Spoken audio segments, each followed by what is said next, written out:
Spark Books here. Today, I'm going to explain the book, Language Intelligence, by Joseph J. Romm. Take care, enjoy the book, and have a nice day. Language Intelligence, 2012, focuses on an aspect of language that is often overlooked or dismissed, the art of rhetoric.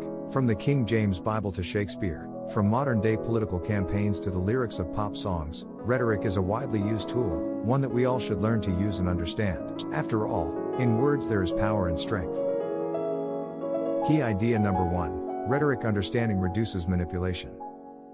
Reason and factual proof abound in modern society, and information may be shared or verified online. Rhetoric and language are often forgotten in this torrent of facts. Rhetoric is little taught in schools and universities today. In 2011, the King James Bible turned 400. Scholars spoke a lot. This translation is among the best in English literature, although none of these specialists discussed figures of speech. The historical theologian Alistair McGrath even said the translation's expressiveness was accidental.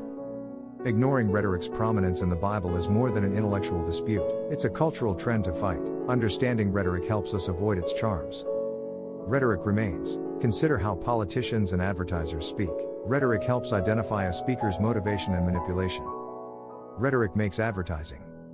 Macquarie and Mick studied corporate advertising spending in 1992. Language research cost billions, and advertising methods relied on figures of speech. Rhetoric made commercials memorable. Puns and metaphors make ads more memorable. Nothing runs like a deer is Deere and Company's slogan. Not the best pun, but it sticks. Once you understand rhetoric and advertising techniques, you can make more reasonable purchases. Key idea number 2. Short words work well in politics. It's tempting to imagine that sophisticated people utilize flowery, florid language and recherche locutions. Not necessarily. Short words are more effective than long ones. Orator extraordinaire Winston Churchill believed this. Our best and most memorable sentences are simple. Consider Hamlet's to be or not to be soliloquy or MLK's I have a dream speech. Shakespeare is the ultimate short word master. Out, blasted spot. Lady Macbeth shouts as she tries to wash her hands of phantom blood. Out. Thus, political shorthand works well. The literati derided George W. Bush's simple vocabulary, but voters liked his sincerity. Language is a gift. His 9/11 comments were spontaneous. He addressed Ground Zero with a bullhorn 2 days after the attacks. Bush quickly responded when a crowd member shouted they couldn't hear. Everyone can hear you, he said. We will soon contact the attackers. Politicians can succeed by using few words to say something meaningful. This method isn't exclusive to Bush. Yes, we can was Obama's 2008 winning slogan. Key idea number 3. The Bible shows that repetition is effective. One no is never enough with a cranky child. You must repeat it until the negative sinks in. Barack Obama loves America like other American politicians. He spoke it 6 times in 2 lines at the 2004 Democratic National Convention. Your middle school teacher was wrong. Repetition isn't a style faux pas. Adults are the same. Repetition helps us remember, like children. Pop and jingle earworms are a good example. We like repeating simple songs. They're also catchy. Pop performers frequently use repetition and simplicity. Lady Gaga embodies this. Her 2009 hit Poker Face, the song title, appears 30 times. She often repeats poker as PP poker to emphasize it. Repetition is not limited to pop. The Bible has lots of it, an ancient method. Religious Republican politicians may be crowd pleasers because of that. Bush, a born-again Christian, may have learned repetition from the Bible. The Gospel of John begins with the most famous repetitions. In the beginning was the Word, and the Word was with God, and the Word was God. Democratic presidential contenders may have used repetition too. Barack Obama loves America like other American politicians. He spoke it 6 times in 2 lines at the 2004 Democratic National Convention. Your middle school teacher was wrong. Repetition isn't a style faux pas. Key idea number 4. Irony can conceal truth or make a point. This classic defense method has likely been used. Instead of arguing, a loser makes fun of his opponent. He mockingly praises his opponent's intelligence and then agrees with his points. Climate change doubters typically attack scientists with sarcasm. Michael Crichton joked that experts predicted an ice age in the 1970s. Conservative journalist George Will repeated this wisecrack for years. It was a ruse to embarrass the scientists. Global cooling never worried them. Thomas C. Peterson, a climatologist, debunked the idea in 2008. Climate scientists never thought an ice age was imminent. Irony has another use. Intimation can bolster an argument without appearing to. Speakers can give audiences the joy of figuring out the truth by hinting at it. In Julius Caesar, Brutus tries to convince the audience that Caesar's assassination was justified. Mark Antony approaches the stage differently. He commends Brutus' honesty. He jokingly praises Brutus and his companions. Mark Antony's ridicule of Brutus is obvious. Key idea number 5. Political speeches use foreshadowing well. Chekhov's gun applies dramatically. A play with a pistol on stage will fire it before the end. It builds suspense, not spoils. Stories benefit from foreshadowing. Politics works even better. Martin Luther King Jr. confidently foreshadowed his 1963 Lincoln Memorial speech demanding equal civil rights for African Americans. He said the March on Washington would be the most iconic U.S. freedom march. Correct. This brief prelude to I Had a Dream is often overlooked. It focused on freedom and history, which were Dr. King's key points in the address. Foreshadowing in speeches strengthens the main point. It's an old tactic. Bible uses it. Consider Joseph. Jacob gave Joseph a bright coat. This present showed Joseph was Jacob's preference, which angered his brothers. Joseph had a premonitory dream. He dreamed of collecting sheaves of grain with his brothers. His bundle rose while his brothers bowed. The thinly veiled metaphorical dream upset Joseph's brothers. After deliberation, they sold Joseph into slavery instead of executing him. Joseph became Pharaoh's advisor in Egypt. Later, a Canaan famine sent the brothers to Egypt for grain. Joseph tested them but spared them from the famine. The dream predicted what transpired. Stories benefit from foreshadowing. Politics works even better.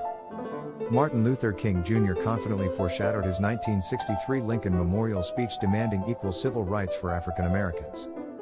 He said the March on Washington would be the most iconic U.S. freedom march. Correct. This brief prelude to I Had a Dream is often overlooked. It focused on freedom and history, which were Dr. King's key points in the address. Key idea number 6. Metaphors mimic brain structures. We rarely use metaphors. Asking for salt is unlikely to use them. Metaphors are only used in emotionally charged settings. She's our sunshine isn't literal, yet it's more powerful than stating they're pleasant. Students estimated Detroit and Michigan murders for that year. Detroit was twice as lethal, according to kids. The students were used to using Detroit as a metaphor for deadly crime. Metaphors beat similes. Stating she's sweet as honey may amaze, but saying she's our honey is stronger. Metaphors are more evocative than similes because they can conjure images that don't exist. This power makes analogies dangerous. Imagine being called your honey brings back painful memories of bee stings from your partner's father, a beekeeper. Your metaphor may be bittersweet. Metaphors are intriguing because they reflect our thinking. In Biophilia, 1984, cognitive scientist Edward O. Wilson argues this point. Metaphors help the brain organize and store knowledge. Kahneman and Frederick's 2001 University of California investigation supported this.